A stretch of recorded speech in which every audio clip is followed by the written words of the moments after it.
What's up, everyone? So originally this episode was going to be a spoiler-free review of the new Fantastic Beasts movie, but unfortunately this past Monday, the comic book world lost its most prolific creator, Stan Lee. As soon as we heard the news, me and the whole Variant team thought it was way more important to do an episode honoring Stan the man. Because let's be honest, this man is literally responsible for most of the things I loved about my childhood, and I'm sure the same applies to many of you. Heck, who am I fooling? It even applies to my adulthood, as literally my job, what pays my mortgage and puts food in my kid's mouth, is talking about the characters he's created and co-created. As he literally co-created pretty much half of all the characters we talk about here on Variant. So I, more so than most, will be forever indebted to him just for that and that alone. But it goes so much further beyond that. That's just scratching the surface. Sure, talking about comics every week is my job, but first and foremost, it's my passion. And I hope that comes across to all of you that I genuinely love comics. Because it literally goes my wife and daughter and then comics. Now, the reason I'm saying all of this is because without Stan Lee, that wouldn't be the case, or at least not to the same magnitude. I say that because I don't think most people fully grasp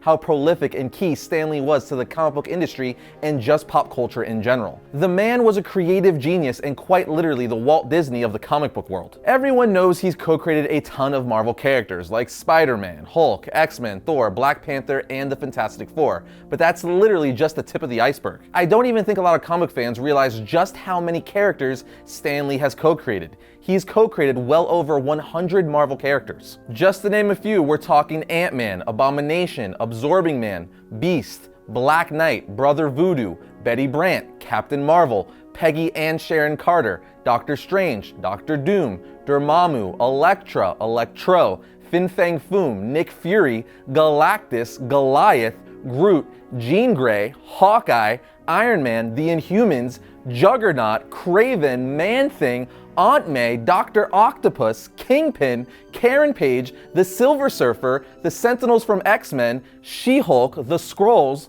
Wasp, and Yondu, and that's still just a fraction of the characters he's created and co-created. What makes that even crazier is that he created most of those characters within a 10-year span, which is why I say it takes a creative genius to be able to create and pump out that many characters. But not just any characters, characters that are able to stand the test of time. There was just something so relatable to the origins and backstories he would give these characters, that readers found themselves being like, whoa, Spider-Man is just like me, he has trouble getting the girls and is wondering how he's gonna get his bills paid. Or the Fantastic Four, they're just this ordinary family who one day got superpowers and now we're trying to figure out how to deal with that. Stan literally just created characters that were normal people living in real world places unlike Metropolis, Gotham, or Central City. And because of this, they were super relatable. And even their powers, a lot of the times, were somewhat grounded in science. He emphasized that Marvel would be a place where we could relate to heroes, and you cared just as much about the heroes out of the mask as you did in the mask, if not more so. But where did it all begin? Well, it started in the late 1950s when Stanley Martin Lieber spearheaded the Marvel Revolution. He'd been with the company since its prior incarnation, Timely Comics,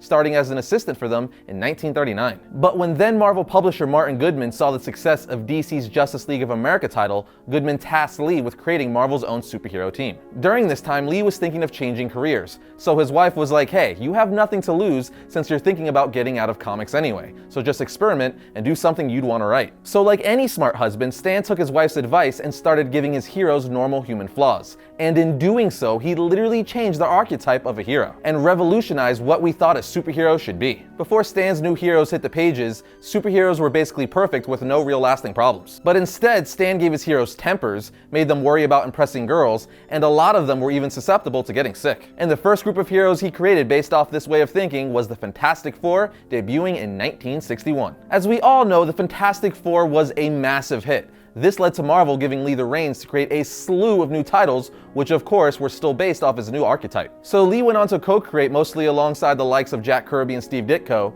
the Hulk, Thor, Iron Man, the X-Men, Daredevil, Doctor Strange, and Marvel's most popular character and my second favorite superhero, Spider-Man. He also went on to revive 1940s characters Submariner and Captain America, who he later had join the Avengers, which he also co-created. By 1972, for the most part, Lee stopped writing monthly comics and became publisher for Marvel. By the time he was done, Stan revolutionized not only the comic book industry and changed the way heroes and villains were written and saw, but he also, and more importantly, taught generations of kids and even adults real moral values and how to be a good person. I know it sounds funny that comics can teach you good moral values and how to be an upstanding person, but the fact of the matter is, they do and have for many, many people. It's become a medium that that will stand the test of time. For instance, half or maybe more of my favorite comic books were made before I was even born. But comics have become so much more than that, especially in recent years. We're now seeing these characters he created on the big screen in these multi-million-dollar films. And the heroic ideals and morals he's instilled in these characters are able to reach more people than ever. Again, the only other person I think to accomplish something comparable to Stan Lee is Walt Disney himself. And ironically, it was Walt Disney's company that ultimately ended up buying Stan Lee's characters. But certainly not before Stan literally placed a permanent handprint on our entire culture, an indelible mark that will continue to play a massive role in all of our lives, whether you're a comic fan or not. So on behalf of the entire Variant team and myself, I just want to say thank you, Stan. You will be missed, but never ever forgotten, as you will live on forever in the countless characters you created.